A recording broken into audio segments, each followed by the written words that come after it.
mean, there's a lot of layers that we'll probably go into outside when we get there in terms of COVID and the lessons learned. But personally, it's quite difficult understanding the selfishness that we've enveloped ourselves in this country. Yeah. And the selfishness that has become Christianity. Yeah. Because I'm not sure that is the Christianity that I know. I may be wrong, but that's just is never what I thought it to be. With Sadie, I remember wiping down groceries. Remember that time when you would go to the store and you'd wipe all your groceries down? That was a crazy time. Yes. But to have somebody who was 2 or 3 years old, who had more common sense than, some adults out there and, wore her mask, and washed their hands and just did the simple things to ensure that not only was she healthy, but those around her were healthy. And her little brother did the same thing. But to see toddlers actually have that level of discernment and care, self-care, but also care and awareness. But it's about the fact that now we live in an environment, like if you take X, for example, where it's just the free flow of ignorance, where people feel that the First Amendment means that you question absolutely everything, which is fine. But you don't question science with ignorance, right? You question science with fact. And if someone, I think it's the definition of intelligence when someone challenges your point of view with fact and you adapt. Correct. Right? That is what intelligence means. Then if you question it, accept an answer. Correct. The polar opposite, though, is someone challenges your presumption with fact and you double down. That is the fundamental definition of ignorance. Yeah. And we have more of the latter than the former. And I'm just trying to, I don't want to blame Donald Trump for all of our problems. No. First of all, Donald Trump is not the cause of any of this. I'm trying to figure out what is the cause of it. What made so many people in this country averse to facts? Like I was talking with my colleague. Well, see, I get I get opposing Barack Obama. I don't get wanting to drink raw milk. You see what I'm saying? Like, okay, but looking up at the sun during the middle of a lunar eclipse or whatever type of eclipse it was, where Donald Trump took his solar eclipse. Yes. Like where he took his glasses off and looked, that is special. Yes. Okay. Drinking or taking dewormer. Yes. And fighting for it. Yes. That's a special level of stupid. But this culture of anti-intellectualism came as a reaction to 2028. You think so? Because he was himself an intellectual, or because he was black, or both? Because I'm trying to figure out all of the above.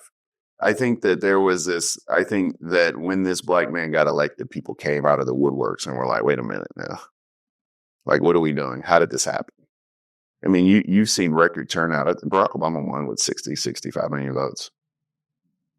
Donald Trump got 74. Correct. I mean, we're just talking about people who, and the country hasn't grown exponentially fast in that type of, to expect that type of growth would happen if you look at the just true raw data set. I blame Barack Obama for a lot of this. Blame him? Oh, I tell him that. What does he say in response? He probably says, "Okay, we give you a deeply intellectual answer as to why."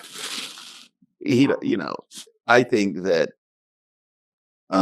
it's funny because I don't say it's his fault, but I do blame him for this, and I blame everything that he stood for, and I blame the wave that he brought in, and I blame you had this reaction. I mean, with every amount of progress Black folk have made in this country, we've been counteracted with this amazing, fierce opposition and regression. I was going to say that reading your book was a reminder of how many people treat Black people succeeding as a problem that needs to be solved. Well, the best line I had in the book was white supremacy is defined as when you feel equality is oppression.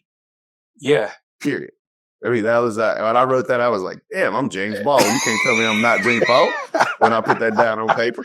Like if you feel like equality is oppression, then that's the definition of white supremacy. That is what it is.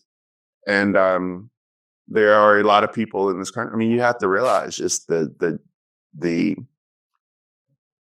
and we'll get into it as we go, but for every Reconstruction, just think about the counteraction against those periods of Reconstruction. Think about the fierce headwinds and how after those Reconstructions, there was a great deal of frustration, like I'm here today. Yeah. But you just sit in that frustration. So every amount of progress you make as a Black person in this country, you're met head on. It's Barack Obama.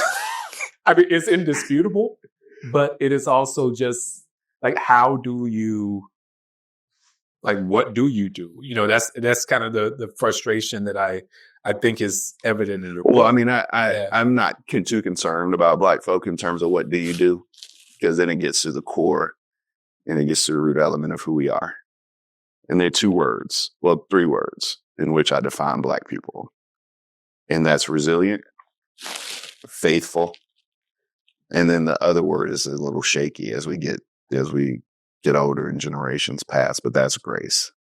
I'm a firm believer in that last word of grace, but we're very resilient. And when we're stripped of everything, we're always very faithful. Yeah. Always very faithful.